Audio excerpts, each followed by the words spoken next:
Hello students, आज हम chapter number 5 laws of motion का एक इम्पॉर्टेंट टॉपिक पढ़ने वाले हैं, जिसका नाम है motion in a circular path. और यहाँ पे हम बात करेंगे motion of a car in a circular path. जैसा कि आप जानते हैं कि अगर आप किसी स्ट्रेट रोड पे जा रहे हैं, ठीक है, अचानक से जब टर्न आ जाता है तो आपको अपने गाड़ी की स्पीड को एडजस्ट करना पड़ता है। अगर ज़्यादा स्पीड में आ जाएंगे तो क्या होगा, जब टर्न ले रहे होंगे तो उस टाइम जो गाड़ी है इट कैन स्किड ऑफ, ठीक है, skid of from the track. या फिर जब कभी कार रेसर्स भी होते हैं, जब वो अपने कार को टर्न ले रहे होते हैं तो क्या होता है कि उनको जो स्पीड है कम करना पड़ता है। अगर वो ऐसा नहीं करेंगे तो क्या होगा, उनका एक्सीडेंट भी हो सकता है। तो इस एक्सीडेंट को अवॉइड करने के लिए वो लोग क्या करते हैं कि वेलोसिटी को वो कम कर देते हैं।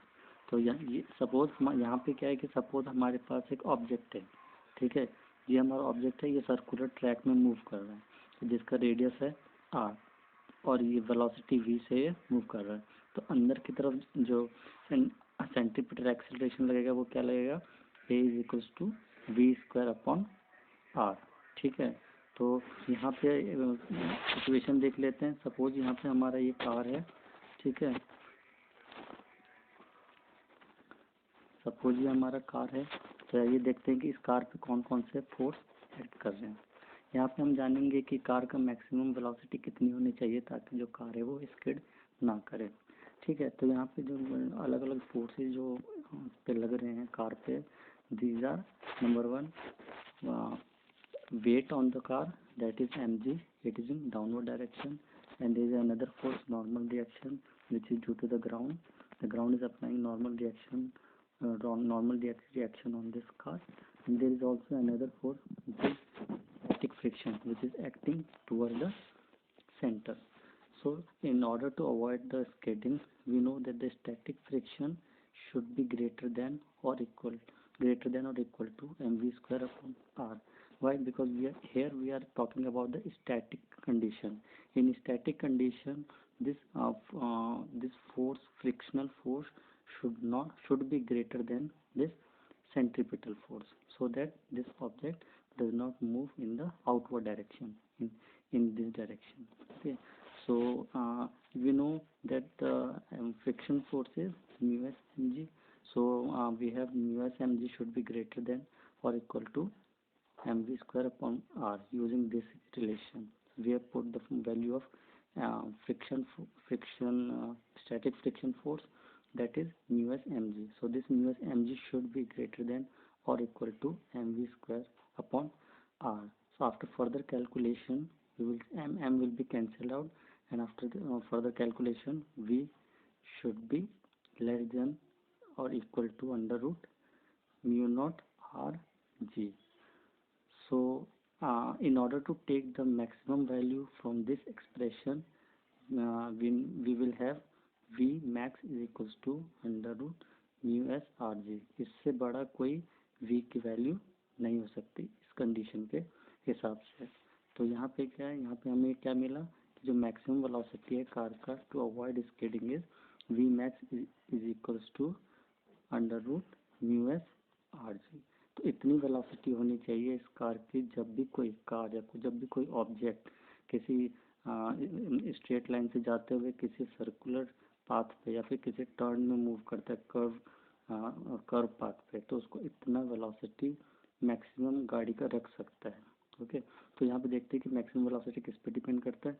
यहाँ पे जो मैक्सिमम वेलोसिटी है वो हमारा रेडियस ऑफ द पाथ पे डिपेंड करता है कि कितना सर्कुलर पाथ का रेडियस है।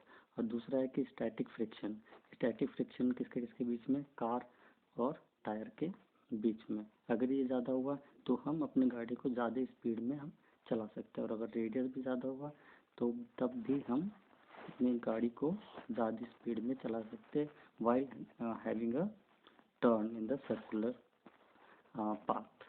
ओके, अब हम इससे रिलेटेड हम एक क्वेश्चन कर लेते हैं। हमारा जो क्वेश्चन है वो कह रहा है कि एक पर्सन है जो व्हीकल को ड्राइव कर रहा है यूनिफॉर्म स्पीड से, जिसका स्पीड है 5 मीटर पर सेकेंड। तो यहाँ पे 5 मीटर पर सेकेंड से एक लेवल कर्व ट्रैक पे मूव कर रहा है। उस कर्व ट्रैक का जो रेडियस है वो 5 मीटर दिया हुआ है। और हमें ये भी दिया है क्वेश्चन में कि जो कोफिशिएंट ऑफ स्टैटिक फ्रिक्शन है, ठीक है, किसके किसके बीच में, टायर और रोड के बीच में, वो है हमारा 0.1।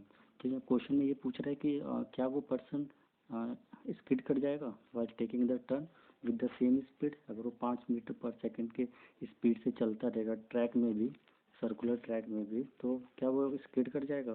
तो ये देखते हैं, यहाँ पे हम जो जी की वैल्यू है वो 10 मीटर पर सेकेंड स्क्वायर ले रहे हैं, ठीक है।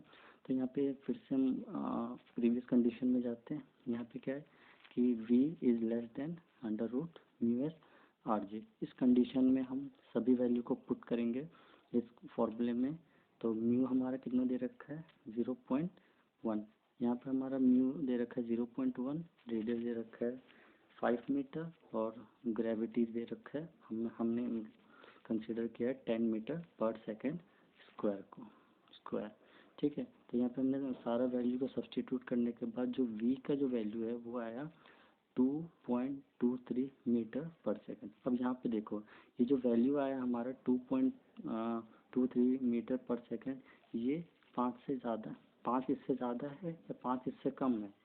5 का भी जो इनिशियल जो स्पीड था कार का, जो इनिशियली मूव कर रहा था वो 5 मीटर पर सेकेंड था, लेकिन इस फॉर्मूले के अकॉर्डिंग, कैलकुलेशन के अकॉर्डिंग ये बोल रहे हैं कि उस कार की स्पीड 2.23 मीटर पर सेकेंड से ज़्यादा नहीं होनी चाहिए, अदरवाइज जो कार है वो स्किड कर जाएगी।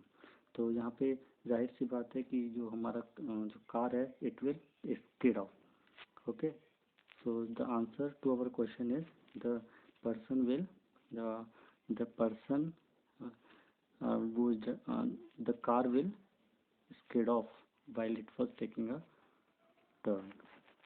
So this is all for today. Thank you so much and have a good day.